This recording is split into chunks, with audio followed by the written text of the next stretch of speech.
सन 1558 उड़ीसा का पुरी इलाका मुगल सेना जगन्नाथ मंदिर को तोड़ने के इरादे से आगे बढ़ रही थी। घोड़े सर पर दौड़ रहे थे, तलवारें चमक रही थीं, लेकिन जैसे ही सेना मुख्य गर्भगृह की ओर बढ़ी, एक अजीब सा तूफान उठा। सूरज की रोशनी अचानक गायब हो गई और चारों ओर अंधकार छा गया। फिर सैनिकों ने देखा कि मंदिर के अंदर से तेज रोशनी आ रही है और रोशनी के साथ एक भयानक और डरावनी चीज उनके पास आ रही है।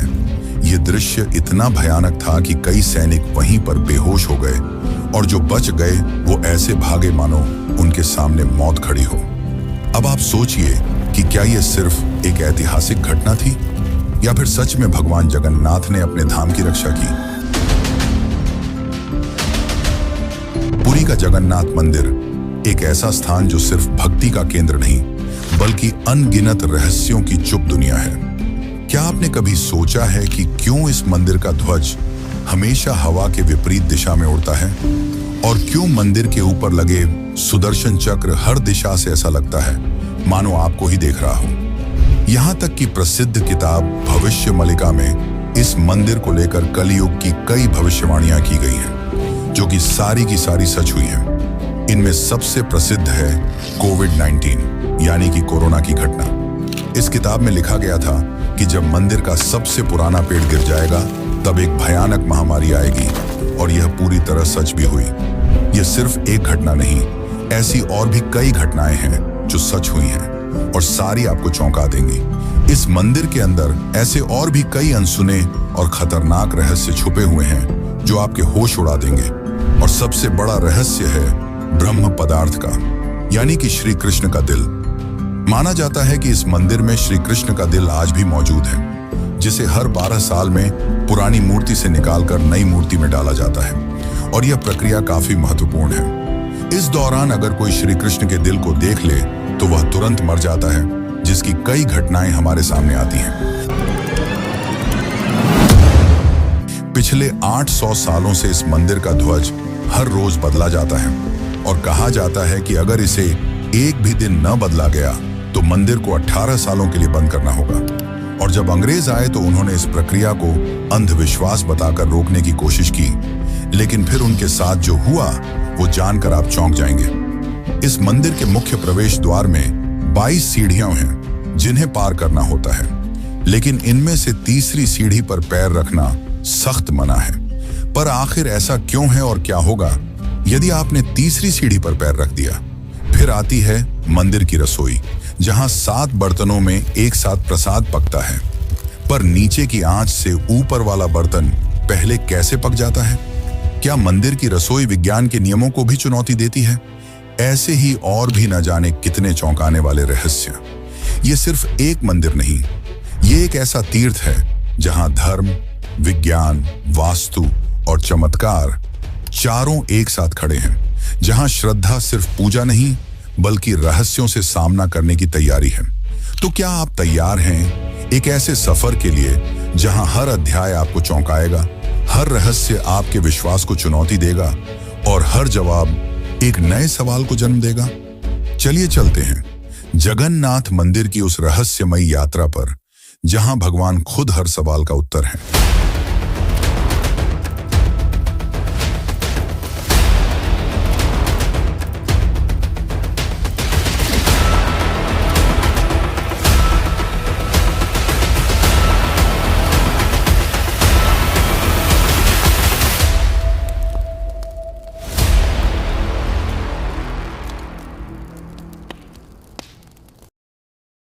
जून 2015 रात को घड़ी में 12 बजते ही पूरी शहर की बिजली काट दी गई। ये कोई साधारण बिजली कटौती नहीं थी। इस बिजली कटौती का कारण था मंदिर के गर्भगृह में चल रही विचित्र घटना। मंदिर के मुख्य पुजारी इस अंधेरी रात में अपनी आंखों पर पट्टी बांधे और हाथ में एक मोटा दस्ताना पहने हुए अपने हाथों पर एक दिव्य पदार्थ लेकर भगवान की मूर्ति की ओर बढ़ रहे थे। ये कुछ और नहीं, श्री कृष्ण का दिल था, जिसे ब्रह्म पदार्थ भी कहा जाता है। ठीक 12 साल बाद यह प्रक्रिया आज मंदिर में फिर दोहराई जा रही थी, जहां भगवान जगन्नाथ की पुरानी मूर्ति से उनके दिल को निकालकर नई मूर्ति में लगाया जाता है। ये होता है भगवान के शरीर को बदलने का, लेकिन आत्मा को यथावत रखने का अनुष्ठान। माना जाता है कि यह मंदिर दुनिया का एकमात्र मंदिर है जहां भगवान आज भी जीवित रूप में बसते हैं, और जब उनका शरीर पुराना हो जाता है तो ठीक उसी तरह नया शरीर दिया जाता है जैसे कोई आत्मा नया जन्म लेती है। कहते हैं इस ब्रह्म तत्व को आज तक किसी ने नहीं देखा, और जिसने भी देखने की कोशिश की वो जिंदा नहीं बचा। नवकलेवर की रात जब पुरानी मूर्तियों से ब्रह्म तत्व निकालकर नई मूर्तियों में डाला जाता है, पुरी में कर्फ्यू जैसा माहौल बना दिया जाता है। पूरे शहर की बिजली काट दी जाती है, मंदिर को घोर अंधेरे में बंद कर दिया जाता है। मंदिर के अंदर होते हैं सिर्फ विशुद्ध ब्राह्मण, जिनका खानदान सदियों से यही कार्य करता आया है। उनकी आंखों पर पट्टी बांधी जाती है और हाथों पर मोटे दस्ताने पहनाए जाते हैं, ताकि वे ना देख सकें और ना ही महसूस कर सकें कि ब्रह्म पदार्थ है क्या। जब यह प्रक्रिया होती है तब मंदिर की सुरक्षा सीआरपीएफ के जवान करते हैं, और किसी भी व्यक्ति का मंदिर के अंदर जाना सख्त मना होता है। जब 2015 में यह अनुष्ठान हुआ था, तब एक पांडे ने उस ब्रह्म तत्व को हाथ लगा दिया था, जिसके बाद वह तुरंत ही बेहोश हो गया, और जब आंख खुली तो वह मानसिक रूप से पूरी तरह अस्थिर हो गया था। तो सवाल उठता है, ब्रह्म तत्व आखिर है क्या? क्या यह कोई दिव्य ऊर्जा है? क्या यह सिर्फ विश्वास है, या सच में कोई ऐसा अविनाशी पदार्थ मौजूद है जो युगों से युगों तक जीवित है? माना जाता है कि यह ब्रह्म पदार्थ काफी ज्यादा शक्तिशाली है, जिससे लगातार दिव्य ऊर्जा निकलती रहती है और हमेशा हल्का सा कंपन महसूस होता रहता है। प्रसिद्ध इंडियन आर्कियोलॉजिस्ट प्रवीण मोहन के हिसाब से श्री कृष्ण सिर्फ एक इंसान नहीं बल्कि एक सुप्रीम बीइंग थे। उनके मुताबिक ब्रह्म पदार्थ, जिसे कृष्ण का दिल भी कहा जाता है, वह असल में एक आर्क रिएक्टर है, यानी कि एक ऐसा डिवाइस जो भयंकर स्तर की ऊर्जा उत्पन्न करता है। उन्होंने यह तक बताया कि क्यों जगन्नाथ की मूर्तियों को लकड़ी से बनाया जाता है। उनके अनुसार लकड़ी बिजली को कंडक्ट नहीं करती, जिस कारण वह ब्रह्म पदार्थ से निकलने वाली इलेक्ट्रोमैग्नेटिक एनर्जी को रोक लेती है। वैसे तो माना जाता है आज तक इसे किसी ने नहीं देखा है, पर आज से करीब 50 साल पहले एक व्यक्ति ने दावा किया था कि उसने इस हृदय को देखा है। उसने कहा कि हृदय चांदी की तरह तरल बह रहा था, और यही तरल लकड़ी को कमजोर कर देता है, जिस कारण हर 12 साल में मूर्तियों को बदलना पड़ता है। उस व्यक्ति ने यह तक कहा कि जब उस हृदय को प्रकाश में लाया गया तो वह चक्र की तरह घूमने लगा और जोर से कंपन करने लगा, यानी कि जब इस ब्रह्म पदार्थ को रोशनी मिलती है तो यह और भी ज्यादा सक्रिय हो जाता है, जो कि खतरनाक साबित हो सकता है, जिस कारण हर बार जब इसे पुरानी मूर्ति से नई मूर्ति में बदला जाता है तब पूरी शहर की बिजली काट दी जाती है। विज्ञान के लिए आज भी यह एक चौंकाने वाला रहस्य है जिसे कोई समझ नहीं पाया, लेकिन भक्तों के लिए यह उनके श्री कृष्ण हैं, उनका दिल है, जिस कारण हर दिन लाखों की तादाद में भक्त भगवान जगन्नाथ के दर्शन करने आते हैं। वैसे क्या आपको पता है कि जब श्री कृष्ण की मृत्यु हुई तब पांडवों ने उनके शरीर को जला दिया था, पर फिर कैसे उनका हृदय बच गया और वह पुरी तक कैसे पहुंचा? और इस भव्य मंदिर की रचना किसने की? आखिर कौन था जिसने बड़ी ही चमत्कारी तरीके से भगवान जगन्नाथ की मूर्ति बनाई? तो चलिए जानते हैं अब इस रहस्यमयी और रोचक घटना को, जो आपको इंटरनेट और किताबों में नहीं देखने को मिलेगी। लेकिन उससे पहले अगर आपको वीडियो अच्छी लग रही है तो इसे लाइक करके कमेंट में जय जगन्नाथ जरूर लिखें। आज से करीब 5000 साल पहले महाभारत युद्ध के पश्चात चारों तरफ केवल लाशें ही पड़ी थीं। लाखों पड़े शव और कौरवों के विनाश ने सबको झकझोर दिया। कौरवों की माता गांधारी ने इस विनाश का कारण श्री कृष्ण को बताया। उनके हिसाब से अगर श्री कृष्ण चाहते तो यह युद्ध होता ही नहीं, पर उन्होंने ऐसा नहीं किया, जिसके कारण क्रोधित होकर गांधारी ने कृष्ण को श्राप दिया, गिना, जिस प्रकार मेरे वंश का विनाश हुआ है ठीक उसी प्रकार तुम्हारे भी वंश का विनाश हो जाएगा।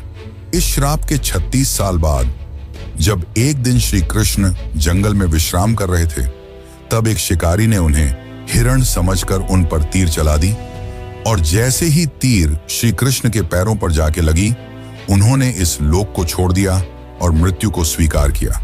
और माना जाता है कि उनके मृत्यु के साथ ही पूरी द्वारका नगरी पानी में समा गई, जिससे उनका पूरा वंश समाप्त हो गया। माना जाता है कि जब शिकारी ने उन्हें गलती से मारा तो उसे बहुत पछतावा हुआ और उसने श्री कृष्ण से माफी मांगी, पर श्री कृष्ण ने बताया कि ये मेरे ही कर्मों का फल है। उन्होंने समझाते हुए कहा कि पिछले जन्म में तुम महान वानर राजा बाली थे, जिसे मैंने ही राम अवतार में छल से मार दिया था, और उसी कारण आज तुम मेरे मृत्यु का कारण बने। माना जाता है कि जब श्री कृष्ण की मृत्यु की खबर पांडवों को मिली तो उन्होंने पूरे रीति रिवाज से श्री कृष्ण का अंतिम संस्कार किया, और जब उनके शरीर को जलाया गया तो उनका पूरा शरीर पंचतत्वों में विलीन हो गया, परंतु उनका हृदय बच गया और जलने की बजाय और भी अधिक ऊर्जा से धड़कने लगा। इसी हृदय को बाद में ब्रह्म पदार्थ कहा गया। अर्जुन ने इस हृदय को लकड़ी के मंच पर रखकर नदी में बहा दिया। काफी लंबे समय तक बहने के बाद यह ब्रह्म पदार्थ उड़ीसा के समुद्र तट पर पहुंचा। उस समय उस तट पर सबरा जनजाति समुदाय के लोग रहा करते थे।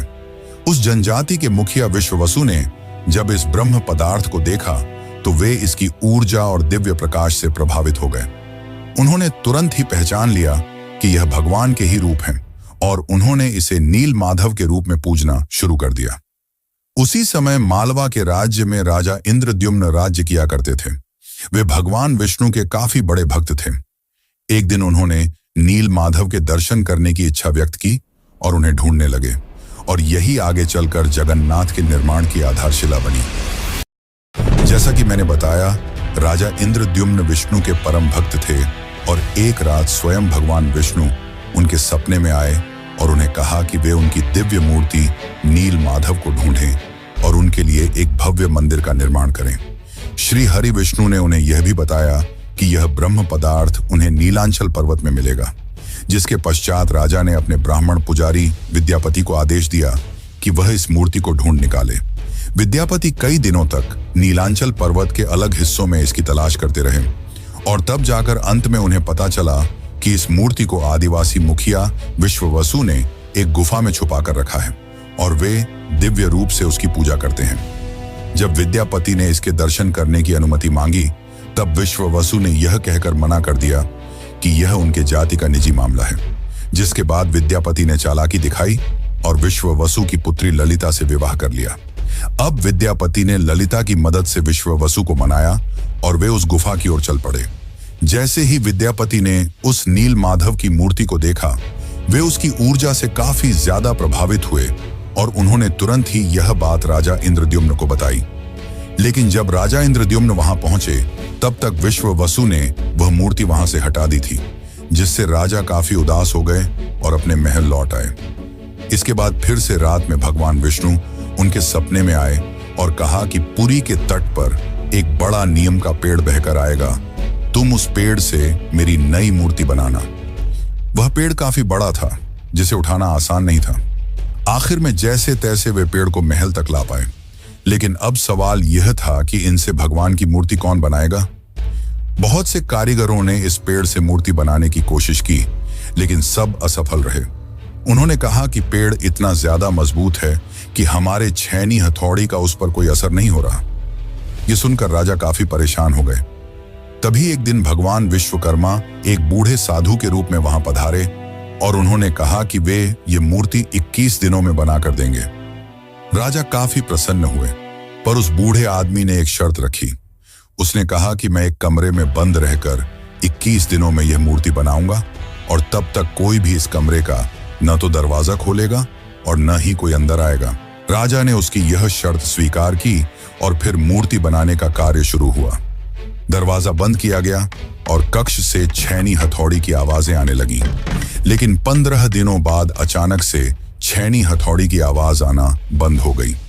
महाराज की रानी गुंडीचा काफी चिंतित हो गईं और महाराज को कहा कि हमें दरवाजा खोलकर देखना चाहिए। शायद वह वृद्ध व्यक्ति भूख और प्यास की वजह से मर तो नहीं गया होगा। राजा ने शुरुआत में तो मना किया, पर बाद में वे इसके लिए मान गए और दरवाजा खोल दिया। लेकिन जब दरवाजा खुला तो सभी हैरान रह गए। वह वृद्ध व्यक्ति गायब हो चुका था और पीछे केवल 3 अधूरी मूर्तियां थीं। राजा को यह देखकर काफी दुख हुआ, क्योंकि उनकी शर्त तोड़ने की वजह से भगवान की मूर्तियां आधी रह गईं। जगन्नाथ भगवान के हाथ और पैर अधूरे थे। बलराम और देवी सुभद्रा की मूर्तियां भी अधूरी थीं। जब राजा मूर्ति के पास गए तब उन्हें दिल की धड़कन महसूस हुई और मूर्ति के अंदर से एक दिव्य आवाज आई जिसने राजा को बताया कि श्री कृष्ण का हृदय इस मूर्ति के अंदर है। राजा ने इन मूर्तियों को स्थापित किया और आज यही अधूरी मूर्तियां भगवान जगन्नाथ के रूप में पुरी में पूजी जाती हैं। वैसे दोस्तों, आपको एक बात बता दूं, जो हो रहा है वह पहले ही लिखा जा चुका है और जो लिखा गया है वही होकर रहेगा। ये कोई फिल्मी डायलॉग नहीं, बल्कि पुरी के भक्तों की आस्था और सच्चाई है भविष्य मालिका की। तो चलिए जानते हैं उन भविष्य मालिका की घटनाओं को जो आज सच साबित हो रही हैं। मित्रों, इस मंदिर का इतिहास और वर्तमान एक भविष्यवाणी से जुड़ा हुआ है। भविष्य मालिका एक दिव्य ग्रंथ है जिसे लगभग 500 साल पहले ओडिशा के महान संत आचार्य महाप्रभु अच्युतानंद ने लिखा था। कहा जाता है कि वे पंचसखा यानी भगवान जगन्नाथ के 5 दिव्य सेवकों में से एक थे, जिन्होंने भगवान के आदेश पर कलयुग की कई घटनाओं को पहले ही देख लिया था। यह ग्रंथ ओडिया भाषा में लिखा गया है और इसकी पंक्तियां कविता के रूप में हैं, जैसे किसी गूढ़ रहस्य का संकेत दे रही हों। आइए हम आपको बताते हैं भविष्य मालिका की कुछ चौंकाने वाली भविष्यवाणियां जो जगन्नाथ मंदिर और कलयुग के अंत से जुड़ी हुई हैं। इस ग्रंथ की सबसे चौंकाने वाली भविष्यवाणी 4 साल पहले काफी ज्यादा वायरल हुई थी, जब लोगों ने दावा किया कि इसमें कोरोना महामारी का वर्णन भी है। नाना रोग आसीबा, गोटे बड़ा व्याधि, लोका घरे रहीबे, बाहर कुना जीबा, अर्थात अनेकों रोग आएंगे, एक बड़ा रोग फैलेगा, लोग घरों में बंद रहेंगे, बाहर नहीं निकल पाएंगे। अब ये पंक्तियां किसी भी सामान्य रीडर को 2020 की कोविड-19 महामारी की याद दिला देती हैं। पुरी और ओडिशा में कई संतों और विद्वानों ने इसे भविष्य मालिका की सटीक भविष्यवाणी माना। इस किताब की एक और बात, इसमें जिक्र किया गया है कि मंदिर परिसर के ऊपर जो कपड़ा है उसमें आग लगने की घटना का उल्लेख मिलता है। कुछ साल पहले पहली बार त्रिदेव के वस्त्र में आग लगी थी। इस घटना के बाद कलयुग के अंत के बारे में एक बार फिर से बातें होने लगी।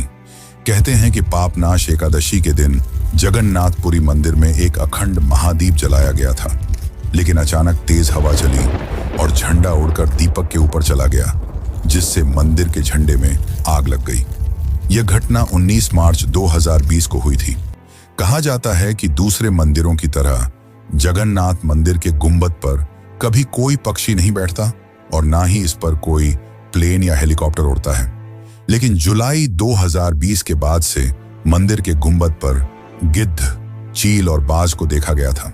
ये पक्षी मंदिर के गुंबद, स्तंभ और नील चक्र पर भी बैठे थे। ऐसे में दुनिया के महाविनाश की भविष्यवाणी एक बार फिर से चर्चा में आ गई थी।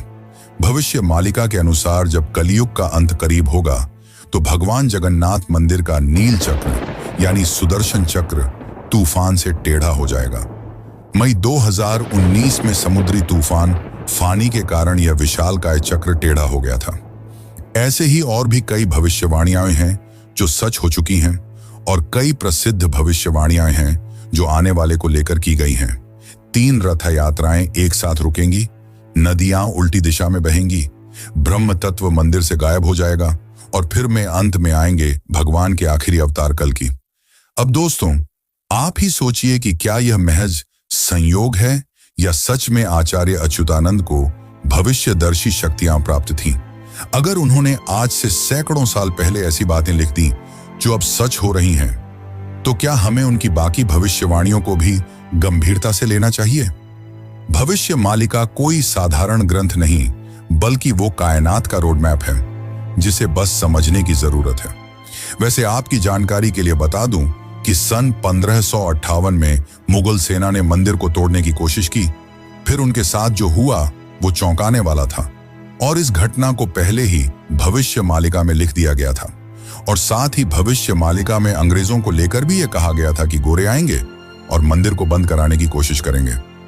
तो चलिए अब जानते हैं कि जब मुगल सेना ने मंदिर पर आक्रमण किया तो क्या हुआ और कैसे ब्रिटिशर्स ने भक्तों की श्रद्धा को अंधविश्वास बताकर मंदिर को बंद करने की कोशिश की।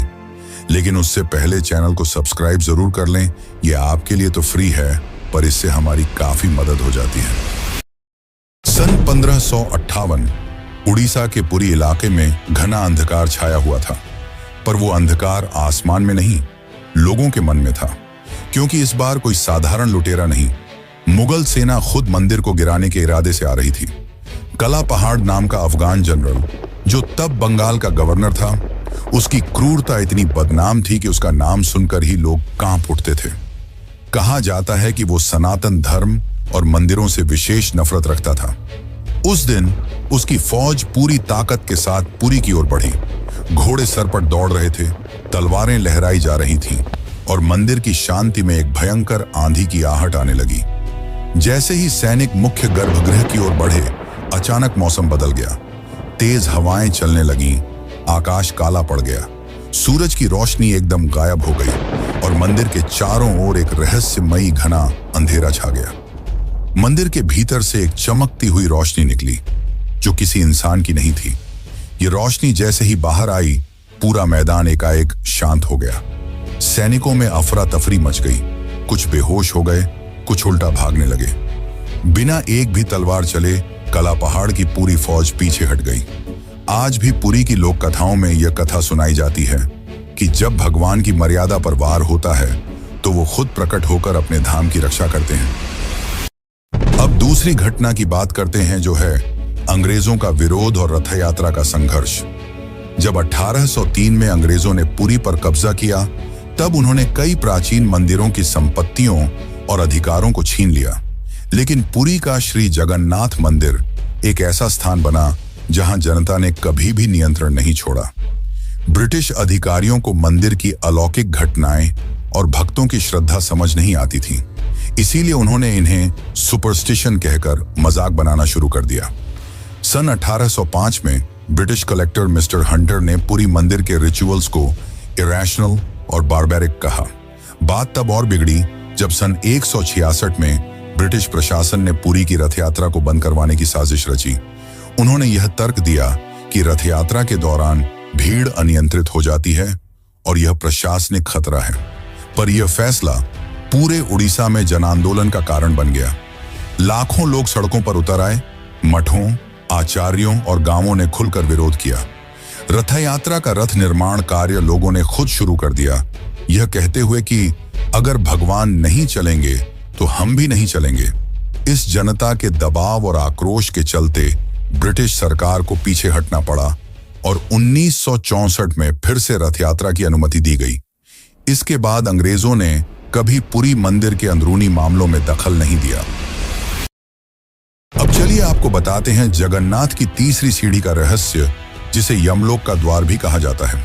वैसे तो इस मंदिर में 22 सीढ़ियां हैं, पर सबसे खास है तीसरी सीढ़ी, क्योंकि इसमें पैर रखना उचित नहीं माना जाता।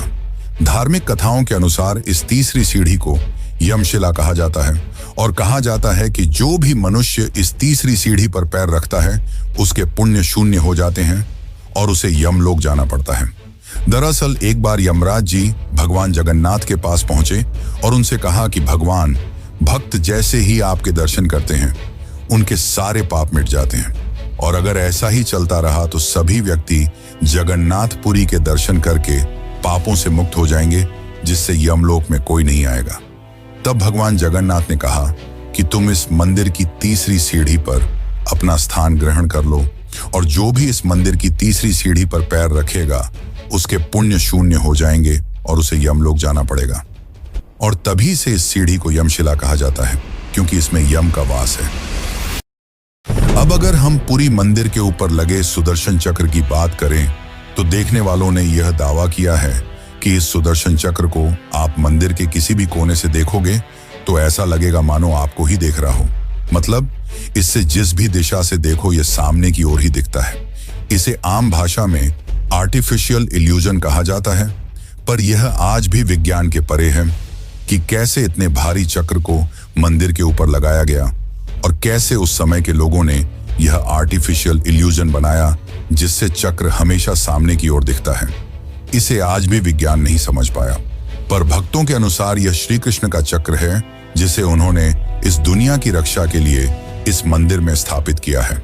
और भविष्य मालिका की एक और पंक्ति के हिसाब से जब यह मंदिर समुद्र के अंदर समा जाएगा तब कलयुग अपने अंतिम चरण पर होगा और तब आएंगे विष्णु के आखिरी अवतार कल्कि। अब जानते हैं पुरी के रसोई घर के बारे में। जगन्नाथ पुरी का रसोई घर दुनिया की सबसे बड़ी और सबसे रहस्यमयी रसोई है, जिसके अनोखे तथ्य और परंपरा भक्तों को आश्चर्यचकित कर देती है। और रसोई का सबसे बड़ा रहस्य यह है कि यहाँ भोजन 7 मिट्टी के बर्तनों में बनाया जाता है और हर एक बर्तन को एक के ऊपर एक रखा जाता है। और स्वाभाविक है कि सबसे नीचे के बर्तन में ज्यादा आंच आ रही है तो उसे सबसे पहले पकना चाहिए, लेकिन पुरी में ऐसा नहीं होता।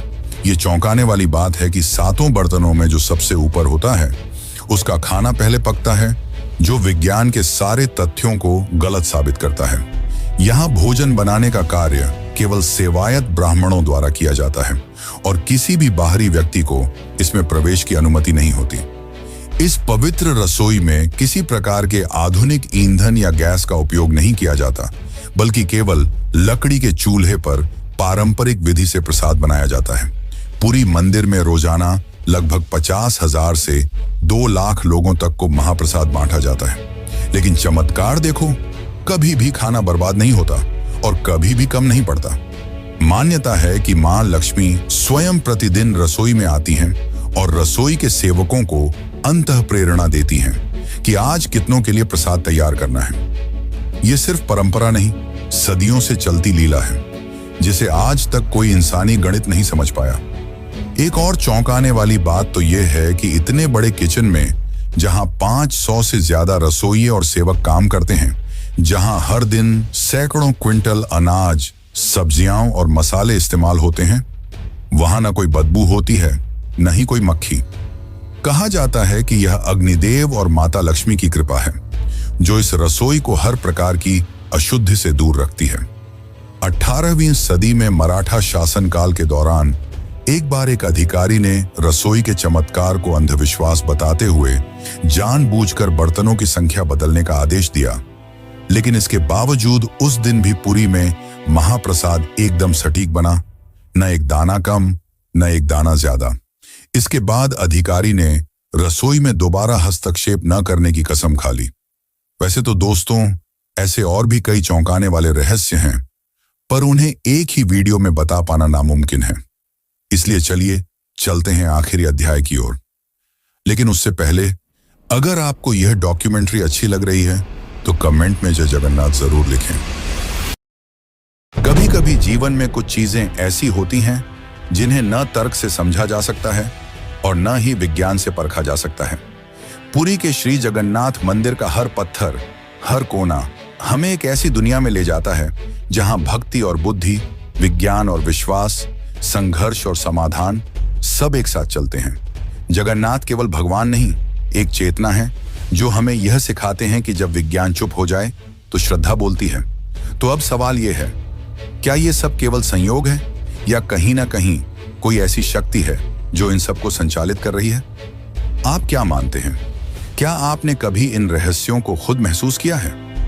अगर हाँ, तो ये वीडियो सिर्फ जानकारी नहीं, बल्कि आपकी अपनी यात्रा है, श्रद्धा से रहस्य तक। और ऐसी ही एक यात्रा है केदारनाथ धाम की, जो जगन्नाथ की तरह ही 4 धामों में से एक है। और अगर आप केदारनाथ धाम की यात्रा पर चलना चाहते हैं तो यह वीडियो जरूर देखें। धन्यवाद।